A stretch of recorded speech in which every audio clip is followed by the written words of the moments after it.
Hello. How are you? I'm good, thank you. Nice to see you. You too. Not seen you around the block I real lately. know.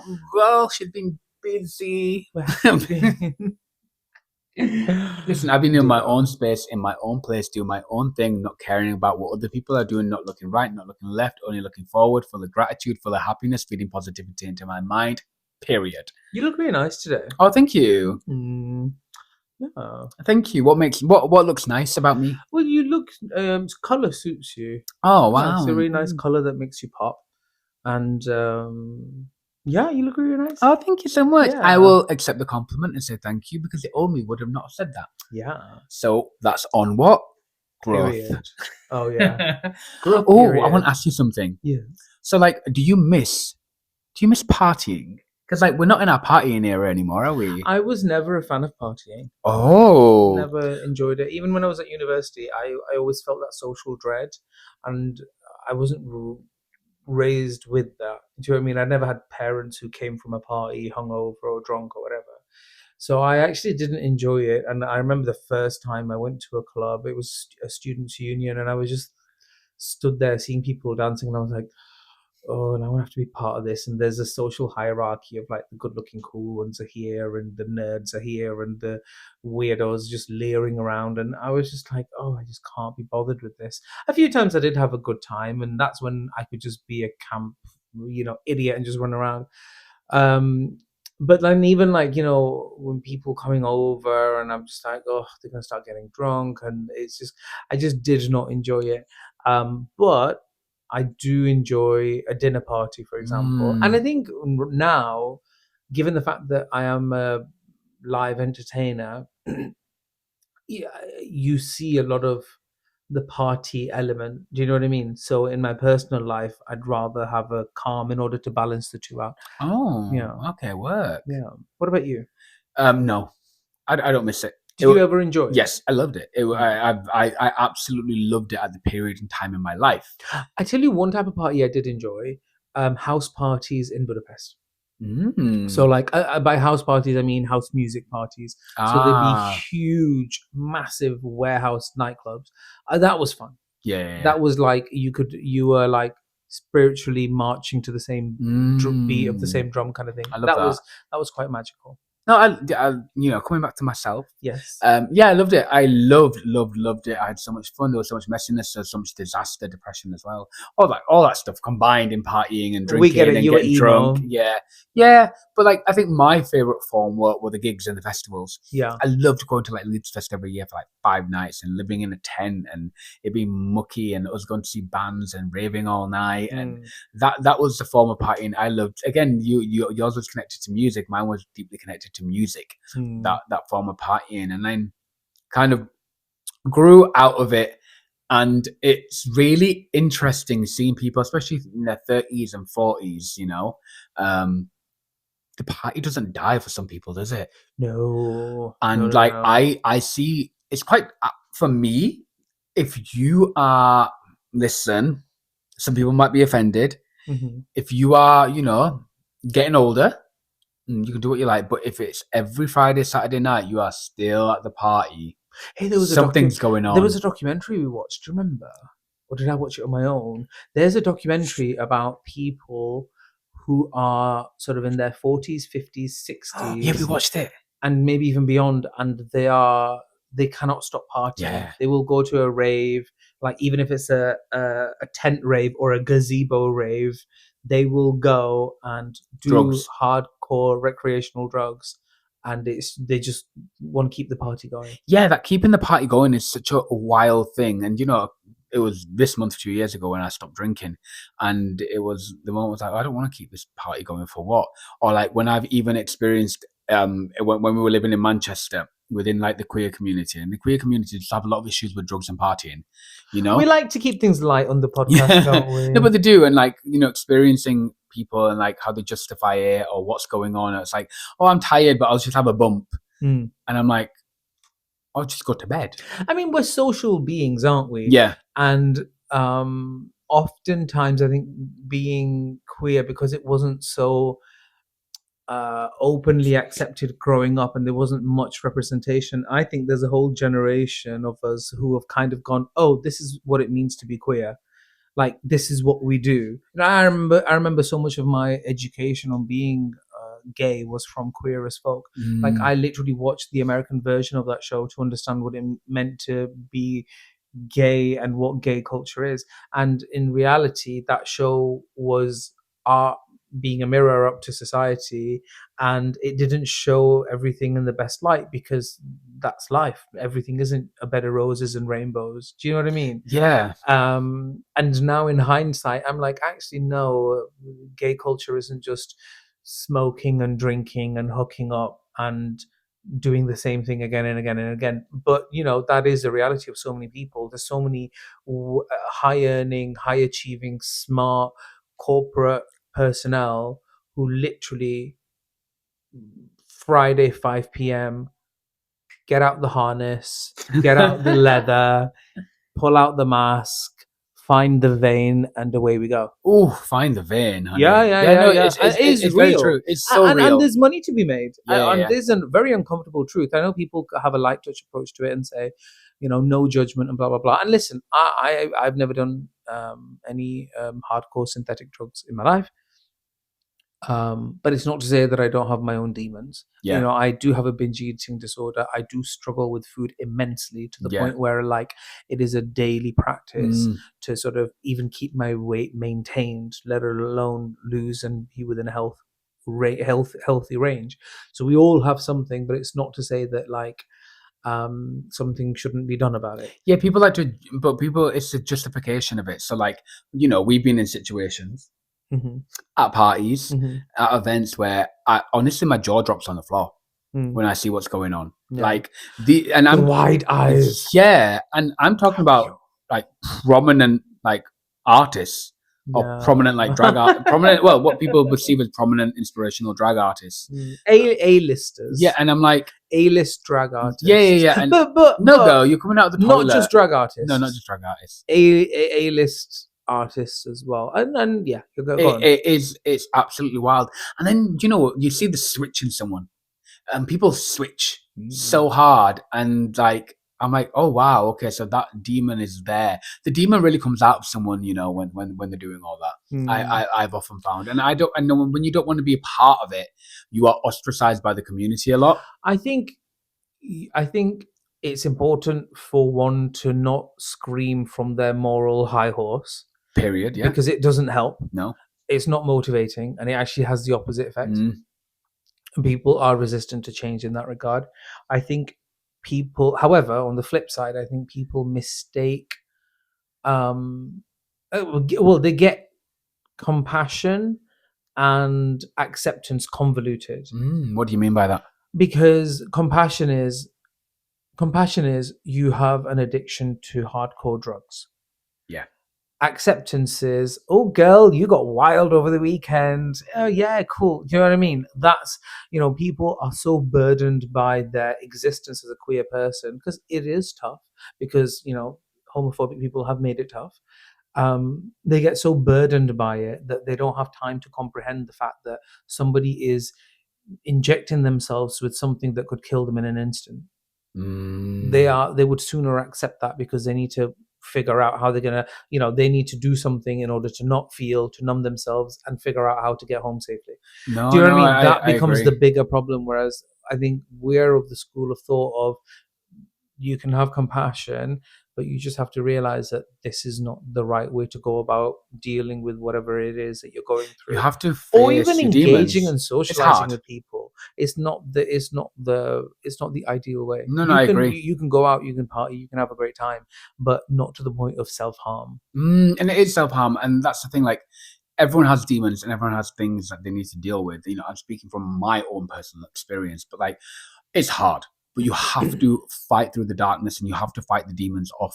You have to push through, and you have to move towards the light. It's always better at the other side. Yeah. You will find yourself thriving. You will find your success at the other side. You will find yourself being more positive about your own self. Yeah. I mean, I've stopped going to a night out because somebody's messaged me saying, "Oh, do you want to come out?" Yeah, sure, fine. Oh, full disclosure, we're going to be doing Molly tonight. And I'm like, I don't even know what that is. And then when I Google it, I'm like, okay, so I'm not going to be there. And it's like, yeah, fine, because we're going to be doing that and you're not. And it's the same with cocaine. It's Yeah. the same with cocaine. It's like, there's been times where we have been invited to parties with the assumption that because we are brown people from Bradford, let's call a spade a spade, Period. that we would supply the party drugs. And I'm like, no, we don't do that. Because And anytime a brown then, person is there, and then we haven't been invited to the next no. gathering, the No. next meetup. And they do have that, call a spade, but there are groups of friends where they do have that token brown friend. Mhm. And in order for that brown friend to stay within that group and be accepted, because they come from such a hard starting point anyway, Period. the only way they're going to get acceptance is by doing something for them, doing something frankly high risk, which is supplying the drugs. And they keep hold of the drugs, and you brown people, listen up. You think if anyone comes knocking on that door, all these white people around you are gonna support you and stand you and be there? No, Nope. that you They're are just thrown. using you. You are thrown right under that bus, right there, and then. Yeah, 100%. You're just being used, and we've seen it firsthand. Literally, this comes from personal first-hand Well, the brown experience. person's threatened by your presence because it's like, oh, you're another one, and then they're the ones with the bag. They're the ones taking everyone to the bathroom. They're the ones supplying. And then somebody will turn around to look to you to see as to whether you would like to partake in that or whether you are able to offer something similar.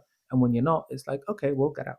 Yeah, it was. Or No, not you're invited right. again. It was a really sad state of affairs to like you being invited and then you're not being invited because you're not able to do what they need you to do. And it's this whole thing of like, drag queens are supposed to be at the forefront and we are the ones and the exemplar. And yes, somebody who like RuPaul, who's been open about his sobriety journey and has been open about how much of a difference it's made, is the right person to be. Yeah, it's the right person to be at the forefront. And that's not like a democratically elected president. I'm not saying that. I'm just saying, in the grand scheme of the cosmos, of course, somebody like that is going to be at the forefront. Mhm. It makes total sense.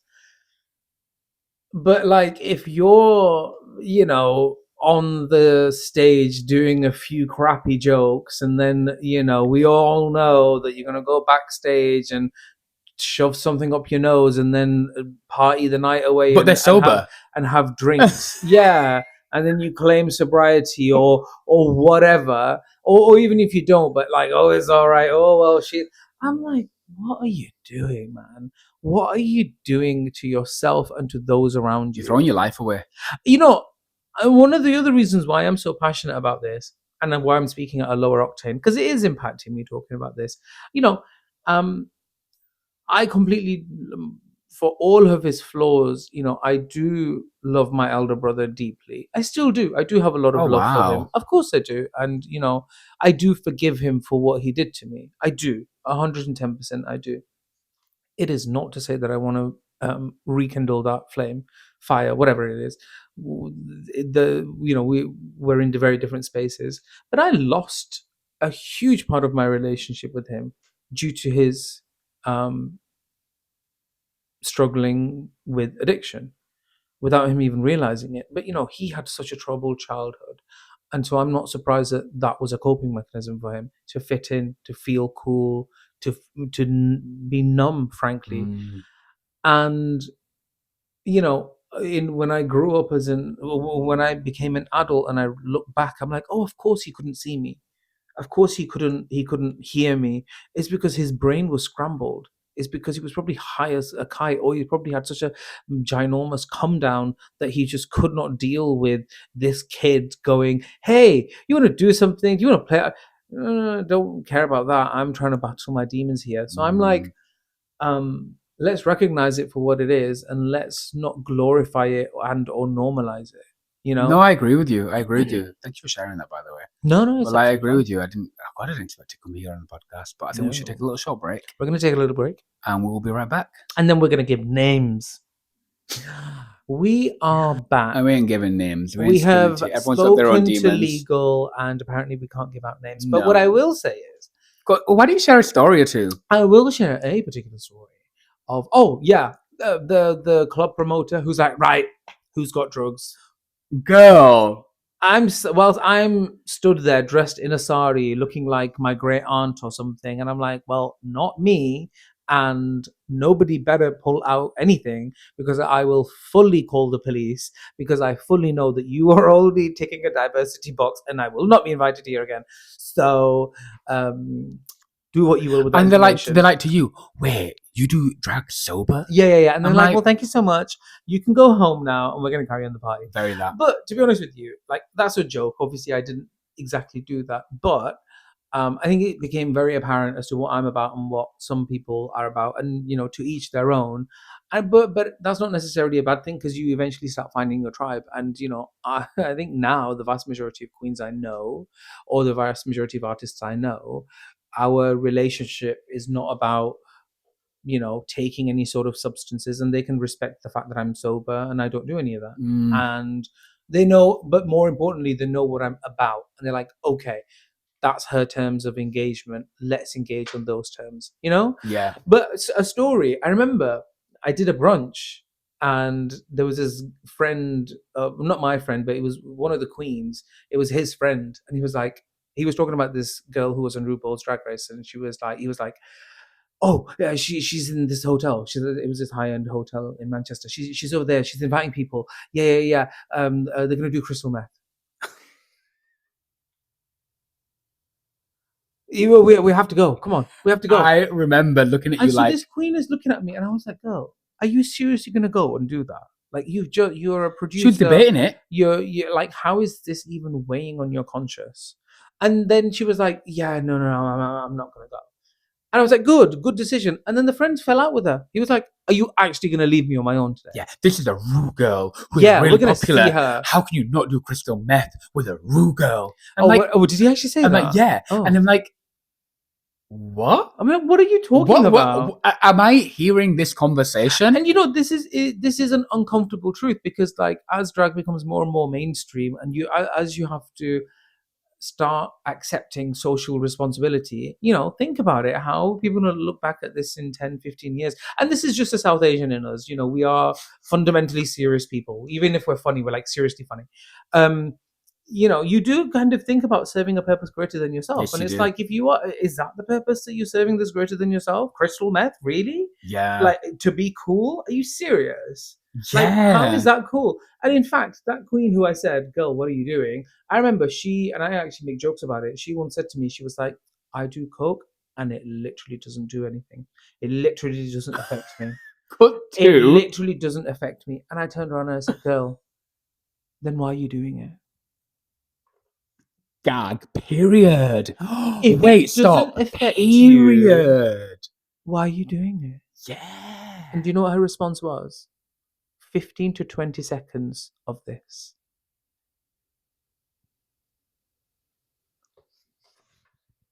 Because I'm telling you, she was on something else. Oh, and then she was in the corner, like collapsing. That was a different one. Oh, wait, that was a different one.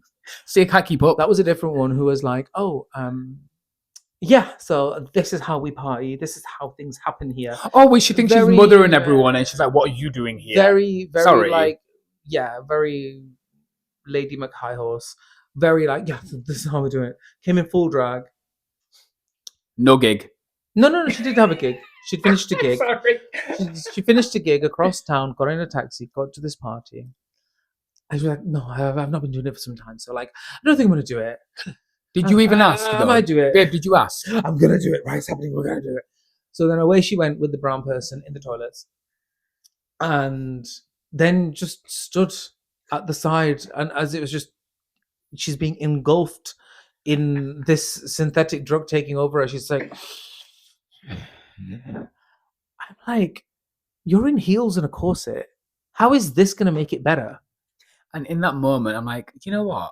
I'm not mad at you calling me a P word. I'm like, what are you doing? You've got a lot going on. I'm like, what? Why are we throwing this in the How did mix? we get here? Yeah. Like, how did we get here? Yeah, I don't get it. Where, like, it's so normalized. How is going on a cat and coke binge every weekend normalized? No, tell me. Like, we used to go for a morning walk on a Sunday, right, in Manchester. After the gym, after a walk, yeah, I'm flexing. Just a sea of people on cat. Like 7, 8 a.m. in the morning. Laughing at us going, why are you up so early? Why are you going for a walk? I'm like, girl, why are you still awake? I'm like, how have you not slept for 2 days? You know, how is that normal? Literally, how is we're the pigs. We're the freaks. We're the weirdos. Yeah, it's like we were going for a morning walk and they're high on ket on a Sunday morning, and it's like, ha ha ha, you're dumb, ugly pigs for walking. And we're like, no, you're the pigs, Literally, but oink, because oink. they're all pigs and we're not pigs, we're ugly. Yeah. And it was like Period. that. It doesn't work like that. I mean, but the other thing is like, No judgment though. no judgment, peace, love, and light. But like, I think the reason why we're talking about it with such passion is because an intervention needs to happen. It does. I understand as to why it was a coping mechanism traditionally, Yeah. in the traditional sense, but we're not there anymore. The party has ended. The proverbial party has ended, and now, like, I'm part of queer groups, and I mean queer media.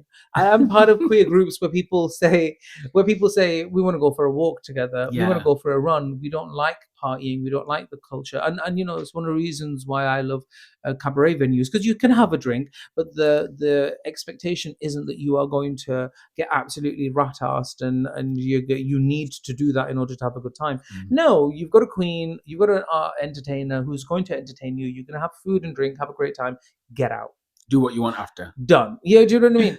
And you can go to bed after that, or you can go to the next place. Yeah. The other thing that I was going to say was, in defense of drag queens and artists in general, is you need to find a way to manage that high. Oh, she's giving both sides. At whatever level you're at, there is something to be said about being in a room where like 100 people are screaming your name, 150 people, 250, 1,000. I think the biggest crowd I've ever performed in front of is probably around 8 or 10,000. Only the person who's on stage will know what that feels like. I remember there was this one time where there was so many people that I was convinced that like the back seats were AI or something, because there were just so many people I couldn't even see their faces, and I'd never been in a situation like that. You can go from that to a room with nobody. And I remember there was this one time I did one of my cabaret shows, and it was so much fun. It was so brilliant. We'd never sold out like that before. You were buzzing. You were like, it was so good. I'm going to go out with my friends now, and I'll see you later. And nothing got to do with you, but like I went from that to nothing. And I didn't have a trainer. I wasn't in the best situation as far as fitness is concerned. And I was like, oh, I feel crap. I think I'm hungry. I'm going to go and get food. And I got a pizza and some fried chicken, and I went home and I ate it. And I felt like crap.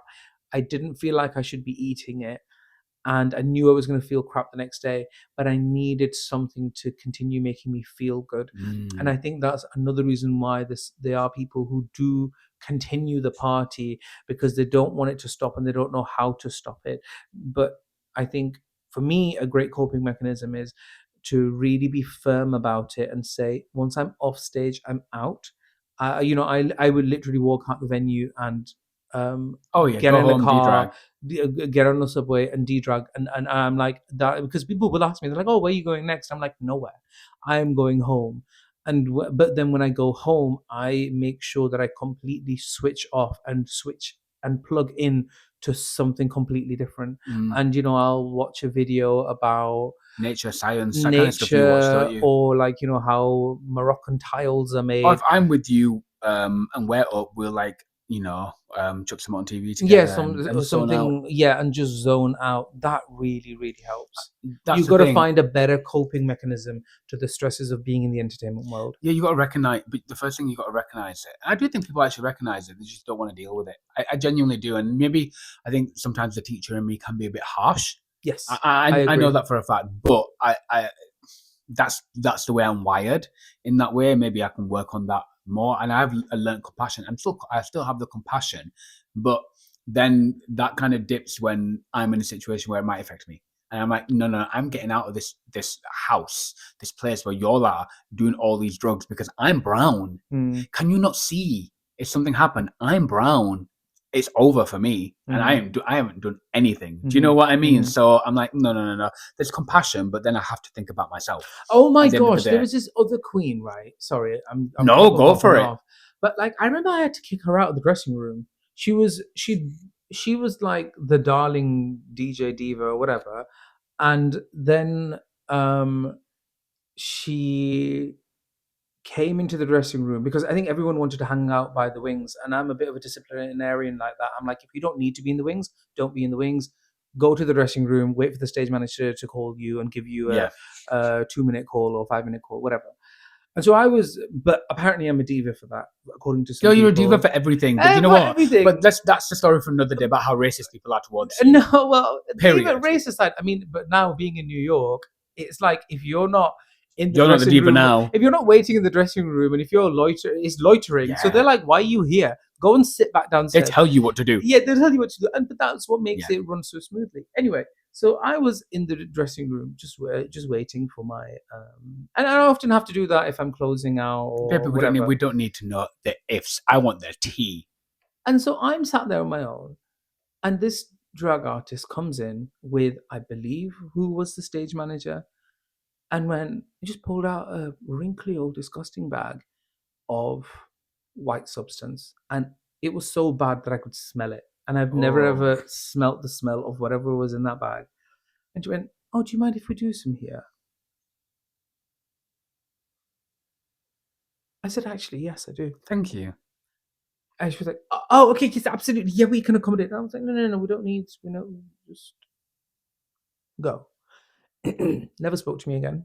Wow, really? Was not interested. And then a sober bar opened up, and she's the darling diva of the sober bar. I'm like, yeah, I'm sobriety. And I'm like, Miss Thing. Like, how about some accountability? Go. And how about being like, do you know what? That was not good of me. Yeah. But no, Like, I love you accountability. get sidelined so hard. So fast. So hard. It's like, you don't want to do drugs. You don't want to be into this. Well, we don't want to know you. Yeah. It's very that. And it's like, I'm if they want to be sober, I hope they are sober, and I wish them all the best. But I would not be surprised if they're not sober. Is what I'm saying. But like, I'm like, what are you doing? Like, what are you actually doing? I have driven to the city to do a gig and go home. Why am I having to deal with you justifying doing illegal drugs in front of me? Yeah, it's all that justification, isn't it? Why did that get thrown into the mix? I don't understand that. I just don't understand that.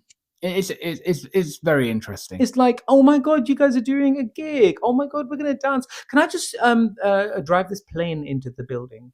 Yeah. Afterwards, can I just? Yeah. No, but like, yeah. Can I just ram my car into the building right at the end of the show? If you don't want to, that's absolutely fine. Maybe you can stand outside, but I'm going to drive my car and dismantle this place afterwards. That's what it feels like. So random, so bizarre. And on that note, again, another episode where we're like, what on earth is going on? Yeah, but like, in terms of solutions and stuff, there's definitely resources out there. If you are struggling with addiction, yes, get the help that you need, because I can tell you from personal experience with binge eating disorder and food addiction, you can't do it on your own. You need somebody who can help hold you accountable. You need somebody who's going to be able to understand you. Don't make it a matter of your ego, and don't see it as a personal failure, because we're all human. Yeah. We all have something. And obviously we talk about it in an entertaining way, and we sort of stretch it out, but on a real, there are resources out there, more than you think they are. Don't let anyone feel like you're weird or boring for not being a part of it. Don't succumb to that peer pressure. And if you feel yourself succumbing to it, get the help that you need, because it is out there. You are not alone. It's so true, because there's like, we are going to wrap it up, but there's been young artists that have spoke to us before, and they're like, I feel like, I'm addicted to Ket now, or I need to do this, otherwise I can't go out with them anymore. I can't be part of it. Yeah, peer pressure. And I'm like, no, you don't need to do that. Yeah. I'm like, because they want to focus on their art and they want to grow. I'm like, you don't need to do that. You don't have to take drugs to fit in. Mm-hmm. You don't need to. How about, you know what? You do your art, you stand out, and you know what? If they don't want to know, they are not your people. They are not the right people for you if you need to hang out with them and take drugs. Mm-hmm. Period. Don't bother. Focus on you, your health, your well-being. And on that note, we are ending the episode. Thank you so much, everyone, for listening to us talk. We love you guys so much. But you don't love me.